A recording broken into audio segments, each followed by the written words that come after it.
Antichrist himself.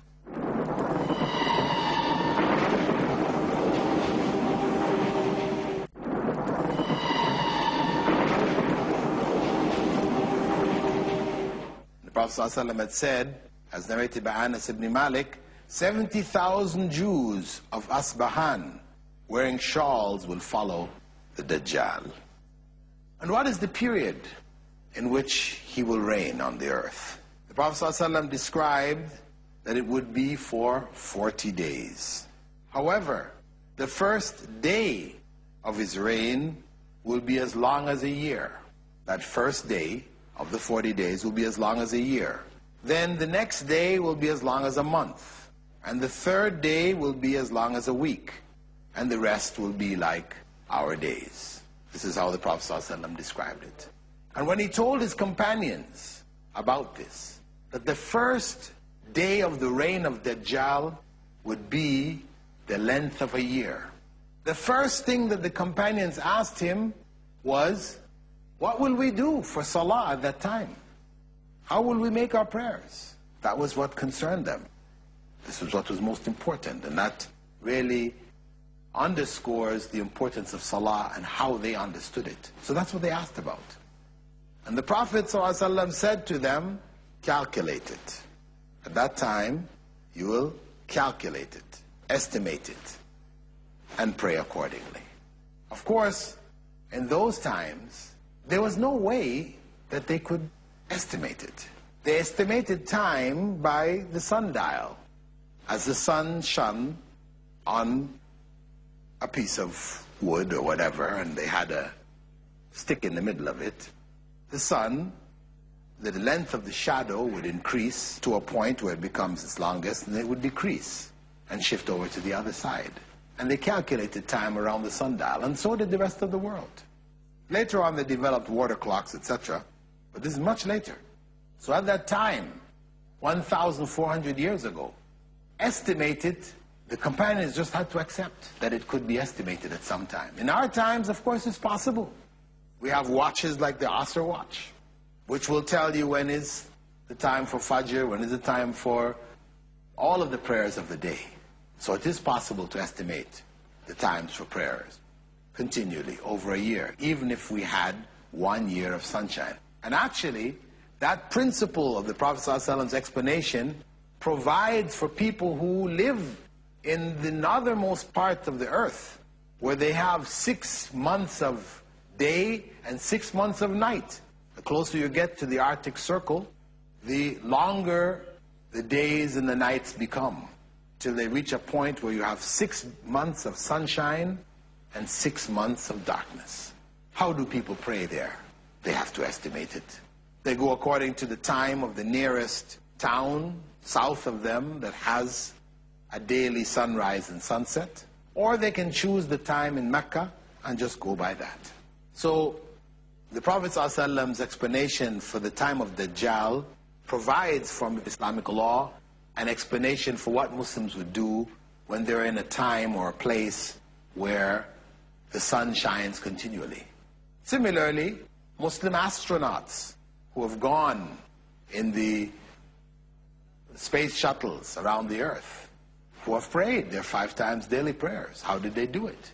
They did it by calculating. At any rate, he will create a fitna over the earth, and people will fall into his trials. Many people will accept it. But as we mentioned, there will be some who will be aware, will be conscious, and will reject. And he will be defeated. He will not be so powerful as to live out his life in a natural way. What will happen is that he will continue to fight the Muslim forces until he surrounds them in Jerusalem. And at that time they will be led by the Mahdi. Prophet Muhammad ﷺ had predicted that the Mahdi would come.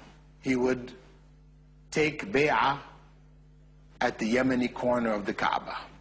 Armies will be sent to defeat him from among Muslims, thinking that he is false. But Allah will cause the earth to break open and they will be swallowed up.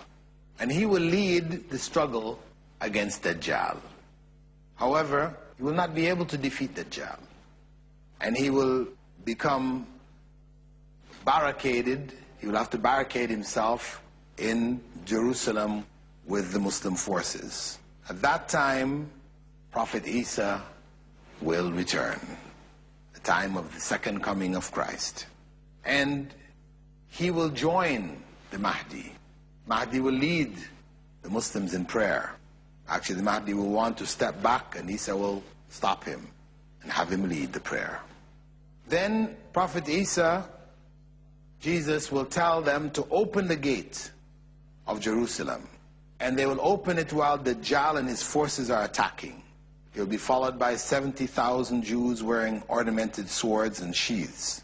When Dajjal looks at Prophet Isa, Prophet Jesus, he will turn and run, because he'll know at that point who he is and that he is the one who will kill him. He will start to dissolve, as the Prophet ﷺ described. And as he runs, he falls, dissolving. Prophet Isa will catch a hold of him in the eastern gate of an area called Lud, and there he will kill him. And he will raise his sword that he kills him with, and the people will see blood on it. Actually, not a sword, but a spear. And at that point, all of his forces will be defeated, and they will be hunted down. That will be the end of Masih ad-Dajjal. The question is, will we be ready for him? What did the Prophet ﷺ offer as a means of preparing for his coming?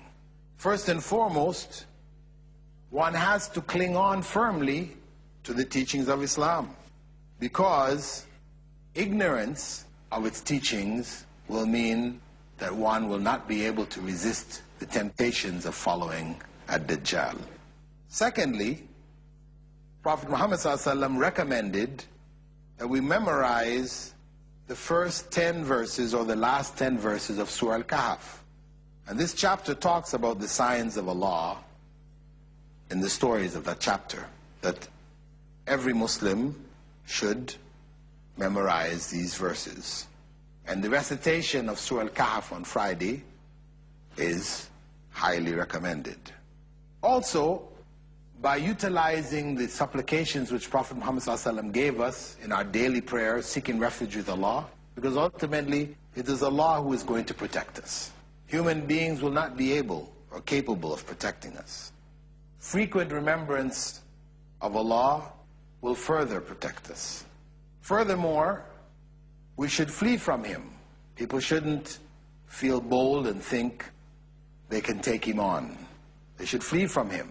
If you're able to stay in Medina or Mecca at that time, then these are safe areas, which, as the Prophet ﷺ described, he would not be able to enter. And the Prophet ﷺ said, whoever hears about Dajjal should go far away from him.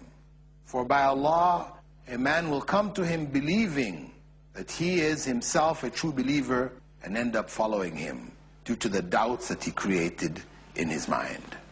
So, the best policy is to avoid him, to run from him, to flee from him, and to find refuge elsewhere.